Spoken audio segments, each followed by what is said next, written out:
Nous vous bénissons dans le précieux nom de notre Seigneur et Sauveur Jésus-Christ. Frère bien-aimé dans le Seigneur, shalom, shalom chez vous. Bienvenue dans votre chaîne YouTube Parousia TV, 100% Jésus-Christ, 100% gratuite et surtout 100% actualité et études approfondies des prophéties bibliques. Soyez grandement bénis pour ces merveilleux moments. Nous sommes dans notre quatrième leçon et notre quatrième leçon aura pour thème trois sortes de prophètes. Trois sortes de prophètes. Frères bien-aimés dans le Seigneur, nous allons essayer de voir aujourd'hui, parce que dans nos églises, il se passe beaucoup de choses. Quelqu'un s'élève, dit « je suis prophète, je suis prophète ». Eh bien, nous allons voir trois sortes de prophètes pour déterminer, dans le sens strict, qui est vraiment le prophète. Seigneur Dieu de gloire, merci pour ce merveilleux moment. Nous bénissons ton nom pour ce que tu vas faire et nous croyons que tu vas accomplir des grandes choses au milieu de nous. Bénis ces instants, que tout soit pour la gloire de ton nom. Merci pour ta parole. Au nom de Jésus-Christ, nous avons ainsi prié. Amen. Frères bien-aimés dans le Seigneur, en lisant attentivement la parole de Dieu, vous allez comprendre que il y a beaucoup de versets qui parlent des prophètes et qui parlent des prophéties liées aux enfants de Dieu. Eh bien, nous allons essayer de comprendre qu'est-ce que la parole de Dieu nous parle par rapport aux prophètes, aux prophéties, et comment pouvons-nous déterminer qui est vraiment un prophète. Premier verset, vous êtes dans Actes des Apôtres au chapitre 2, 14 à 18. Actes des Apôtres, chapitre 2, 14 à 18. Lorsque notre bien-aimé apôtre Pierre va se lever le jour de la Pentecôte, il dit une phrase intéressante. Il dit, c'est ici ce qui a été annoncé par le prophète Joël. Alléluia. Merci Seigneur. Il dit, dans le dernier jour, je répandrai de mon esprit sur toute chair. Vos fils et vos filles prophétiseront. Donc, bien aimé dans le Seigneur, il dit, il remplira son esprit sur toute chair. Vos fils et vos filles prophétiseront. Vous voyez bien aimé dans le Seigneur. Donc, normalement, le fils et les filles de Dieu doivent prophétiser. La prophétie, c'est un domaine que Dieu donne à ses filles et à ses fils. La prophétie, c'est un domaine que Dieu donne à tous les enfants de Dieu. Mais, si vous regardez au fond cette prophétie, ici, prophétiser veut dire tout simplement parler de la part de Dieu, c'est-à-dire c'est dans la dimension de parler, c'est dans la dimension de témoigner, c'est dans la dimension en fait d'annoncer la parole de Dieu.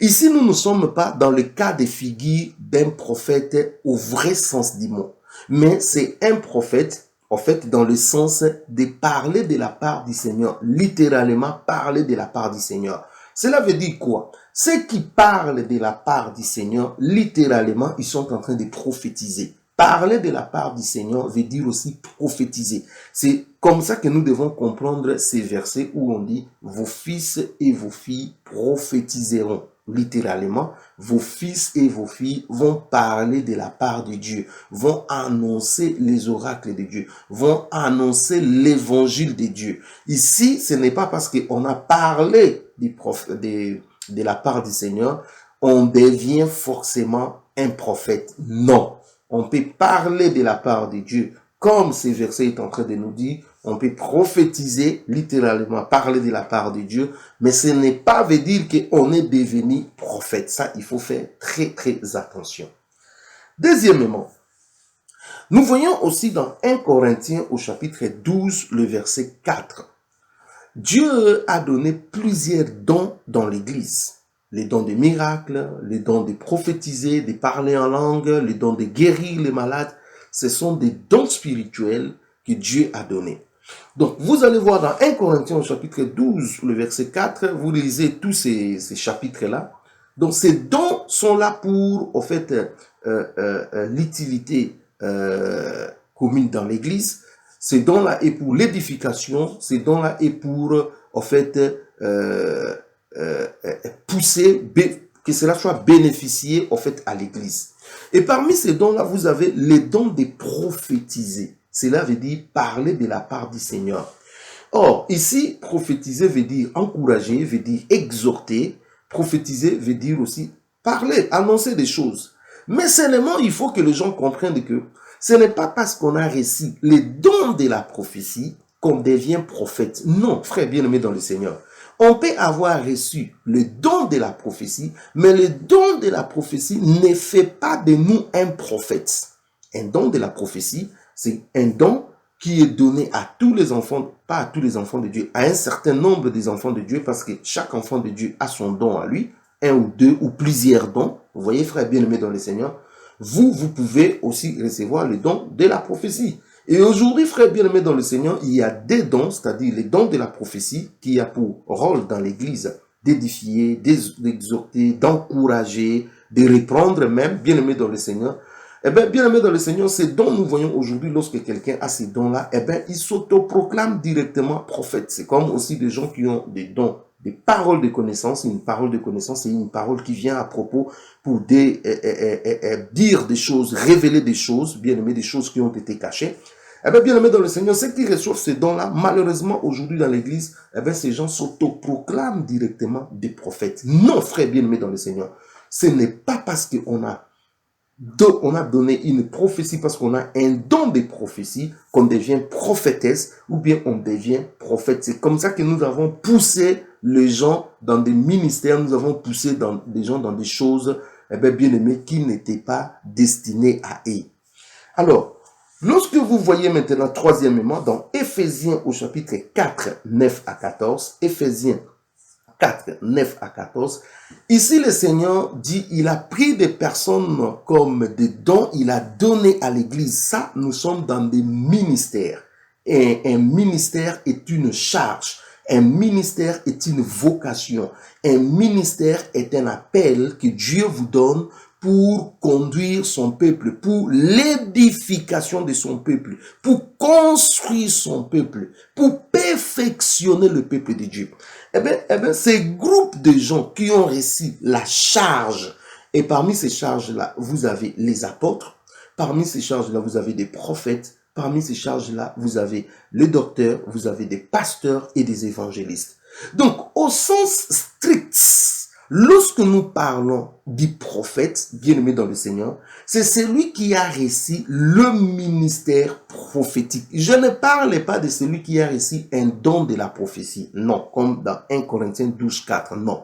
Je ne parle pas ces termes génériques, vos fils et vos filles prophétiseront, parce qu'on a annoncé la parole de Dieu. On dit non, la Bible avait dit vos fils et vos filles prophétiseront, je deviens un prophète. Non.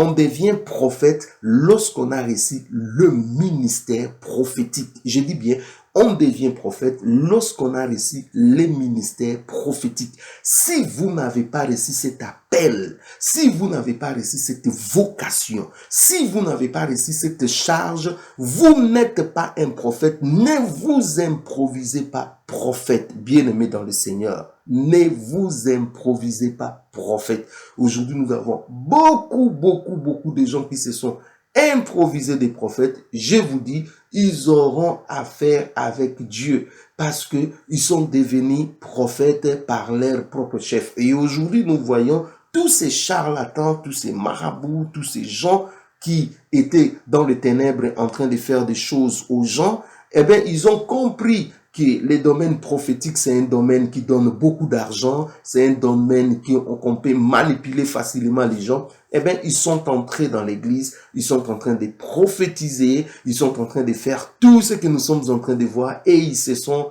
donné les noms des prophètes. Mais quand vous regardez, vous scriptez un tout petit peu, vous voyez que ce ne sont pas des prophètes. Je dis ceci, frère bien-aimé dans le Seigneur. Un vrai prophète, c'est d'abord un enseignant de la parole de Dieu. Parce que la parole de Dieu nous dit, l'église est bâtie selon le fondement des apôtres et des prophètes de l'agneau. Fondement veut dire enseignement. Je vois aujourd'hui des prophètes qui prophétisent à tout moment, mais lorsque vous leur demandez d'enseigner la parole de Dieu, ils vous disent non, ce n'est pas mon problème, ce n'est pas moi je n'enseigne pas la parole de Dieu. Comment on peut avoir le ministère prophétique et être incapable d'enseigner la parole de Dieu? Ça ne se passe pas.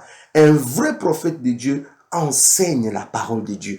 Un vrai prophète de Dieu nous explique les prophéties passées, que ces frères prophètes ont annoncé. Vous voyez, aujourd'hui, il y a des prophètes qui sont incapables de nous expliquer les livres de Daniel, les livres d'Ézéchiel, les livres d'Apocalypse. Mais il s'est dit, prophète, non, descendez un tout petit peu, allez apprendre. Je dis aussi que vous pouvez recevoir le ministère, mais aussi vous devez apprendre. Comment on peut être un prophète et être incompétent d'expliquer ce que vos frères prophètes ont expliqué? Mais non, ça ne se fait pas.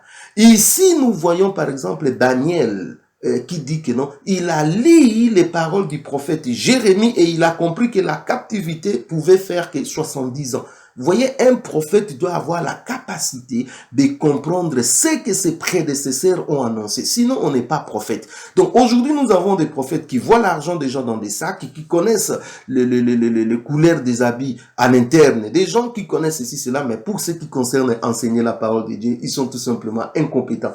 Comprenez que ce sont tout simplement des faux prophètes. Soyez grandement bénis, bien-aimés dans le Seigneur, pour ces enseignement sur les trois sortes de prophètes. Donc, au sens strict, un prophète, c'est celui qui a reçu le message, le ministère, la charge, la vocation, l'appel du prophète. Soyez grandement bénis. Si vous n'êtes pas abonné, abonnez-vous, bien-aimés, dans cette chaîne YouTube Parousia TV pour recevoir de futurs enseignements. Soyez bénis, que Dieu vous garde au nom de Jésus-Christ. Amen.